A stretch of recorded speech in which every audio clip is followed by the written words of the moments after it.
Hey everyone, it's the Obsessed Movie Man, Jack. You already know what I'm going to talk about, and this is indeed scripted because I wanted this to not sound like the topic was rambling without a point, and so I know exactly what to say. Without divulging too much about my past, I had some difficulties growing up.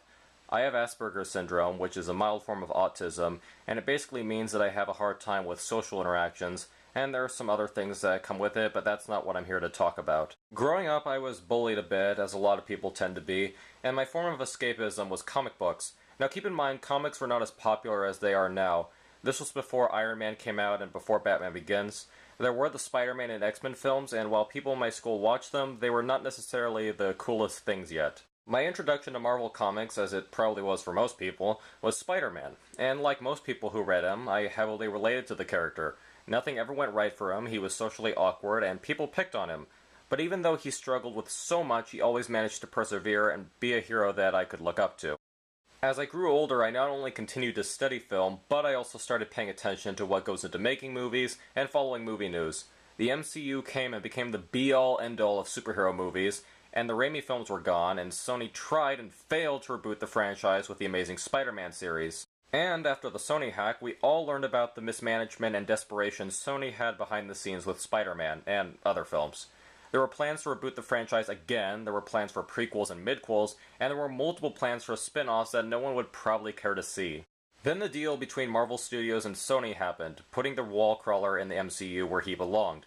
For the most part, people loved Tom Holland's portrayal and were excited to see what the future had in store for him. For the first time in a long time, I was excited to see a Spider-Man movie again. Our first sign of the trouble returning was when Sony announced a Venom movie, which would not connect to the MCU or to Spider-Man. The film would be rated R and star Tom Hardy. Then there was the news of a Silver Sable and Black Cat film. Again, this would not connect to the MCU or Spider-Man, and so most people, myself included, assumed that this would be the start of a new pointless franchise. But it turned out that wasn't the case. According to reports, the Black Cat and Silver Sable film will not even be connected to the Venom film. So let's break this down.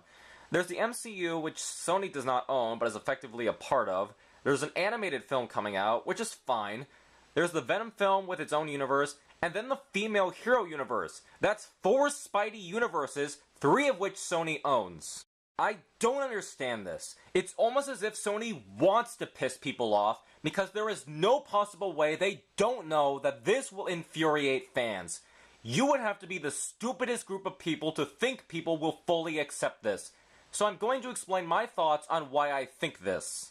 First off, Venom's history is intertwined with Spider-Man's. The whole point is that both the symbiote and Eddie Brock hate Peter Parker and want revenge. They basically have his powers and model their look after him. And it's oh so obvious that the rated R thing is a reaction to Deadpool and Logan's success.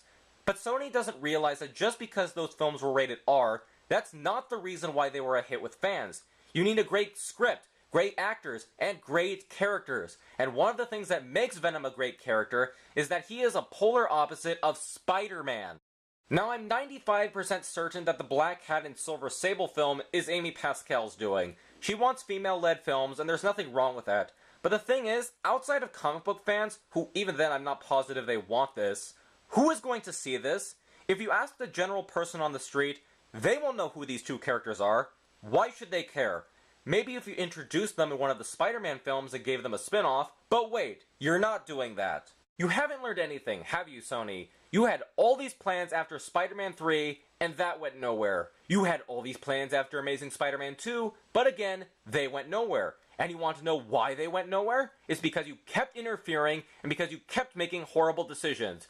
You became a complete joke, and then after you came back in favor with the comic book fans, what did you do? You spat in their faces yet again and are pulling this crap. People don't want to see a Venom film without Spider-Man. People don't want to see Black Cat without Spider-Man. And from what I've read, you want to introduce all of Spider-Man's villains into the Black Cat Silver Sable film? What is wrong with you? No, seriously, what is wrong with you? Like I said, you can't possibly expect people to be on board with this. And if you are, I just don't understand. So I will not pay to see these films. I don't want to see you waste great characters, and quite frankly, I'm losing interest in Spider-Man.